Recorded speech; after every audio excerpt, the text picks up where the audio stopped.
Sa maliit na barong-barong na ito sa Tondo, nakatira si Nanay Malu at kanyang mga apo noon. Mabata na isama na eh. Nasira ito ng bagyo at kalaunay lumipat sila.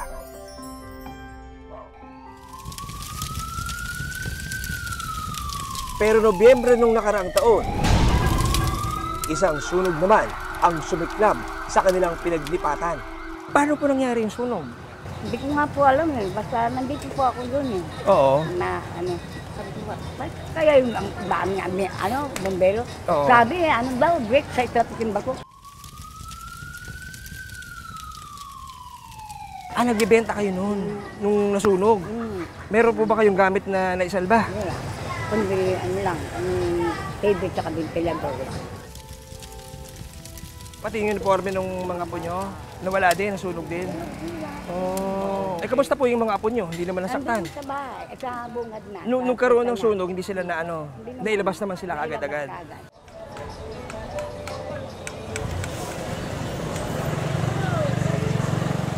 Hindi pa raw pwedeng huminto sa pagtitinda si Nanay Malu. Lalo pat bata pa ang kanyang mga apo. Yung kinikita nyo, sapat ba doon sa gastos po ninyo? Minsan, lalo pang ngayon, matumal. Oo. Na ano rin ako. Kapos. Tapos, Kuminsan. Ano ginagawa nyo pagkapos? wala, basta sumagod na sila kung gula. Pinadala ko na lang sa pan. Sa pinakahuling datos ng Social Weather Station o SWS, 15 milyong pamilyang Pilipino ang itinuring ang kanilang sarili bilang mahirap. At kakambal ng pagiging mahirap ang pagkalam ng sikmura.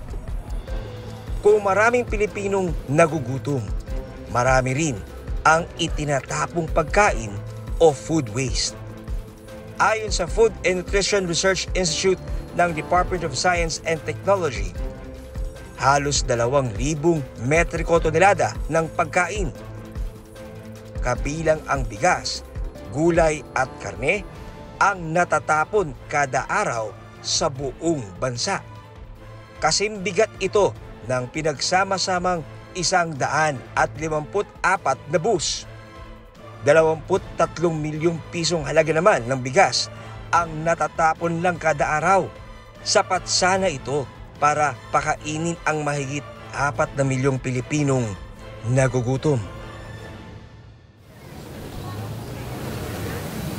Nanay Malu, may gagawin tayo ngayon. Ang sabi kasi ng gobyerno ay meron daw budget na 67 pesos para sa isang tao sa kanyang pagkain na 3 beses sa araw. No? Dahil 5 kayo sa inyong pamilya, ito po ang 335 pesos. Ano ba yung naisip nyong bibiliin para sa pamilya po nyo, para sa pagkain sa isang araw? Bigas, tsaka Bigas.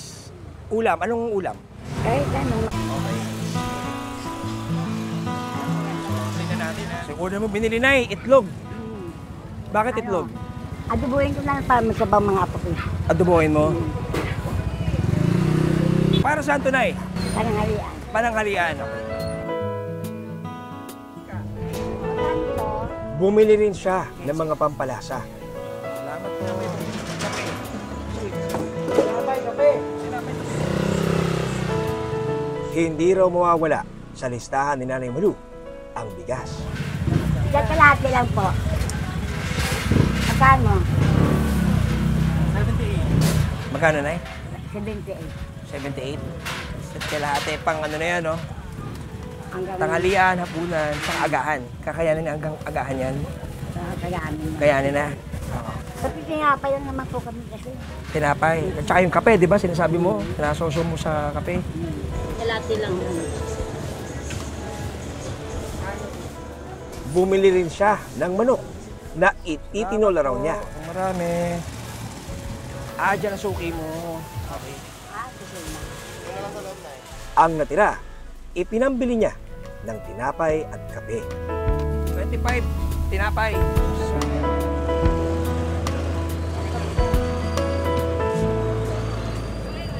Ano ba yung mga napamili po ninyo? Yan. Ito na itlog 40. 6 na piraso. Sunod po, Mantika, tuyo. 23 pesos naman ang lahat ng pampalasa at 10 pisong mantika. Bigas. Bigas po, gaano po karami po ito? Kalahati. Isa't kalahati. Oo. Magkano po inaabot ito? 70. 70 pesos. Okay. Sumunod po, itong gulay ninyo. 15 pesos naman ang sibuyas at luya para sa tinola. Tapos, Tinapay. tinapay. Magkano po Dahil rito lahat? 25. 25 po lahat. Pinakahuli, ano po? Itong kape. Kape at saka tsokolate na lang. Manok. Ay, yung manok. Magkano po inabot ng manok? 70. 70 pesos. Pasok sa 335 pesos na budget sa pagkain ang napamili ni Nanay Malu.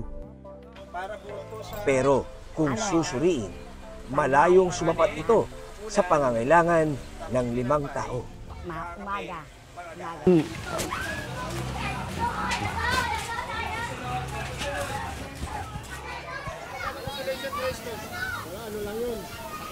So ito na yung bago yung lugar.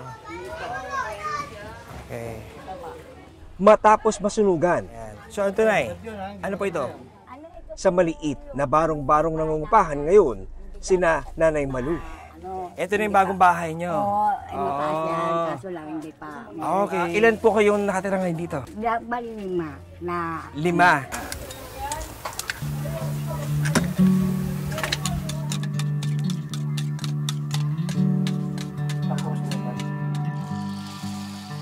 Ayon sa Ibon Foundation, hindi sapat ang 64 pesos na kasalukuyang food threshold para hindi tawaging food poor ang isang tao. Hindi siya makatotohanan doon sa presyo ng bilihin sa totoong buhay. Ibig sabihin yan, 64 hahatiin pa natin yan sa 3 meals a day. So talagang napaka-imposible niya. Kahit nga isang meal ay hindi kumakasya ang isang tao sa 64 pesos. Ngayong taon, tataas daw ito mula 64 hanggang 67 pesos kada tao. Gawin niyang 67 yun, kulang na kulang pa rin yun eh. Kasi sa taya ng ibon, 635 pesos ang kailangan ng isang pamilya na may 5 miyembro para makakain siya ng disente o ng 3 beses sa isang araw. Ibig sabihin, 120 pesos kada tao ang kailangan nating food threshold para masabi natin na sapat lang, hindi naman ito masyadong marangya o magarbo, pero sumasapat doon sa pangangailangan natin para sa nutrisyon.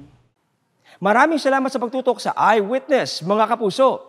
Anong masasabi nyo sa dokumentaryong ito?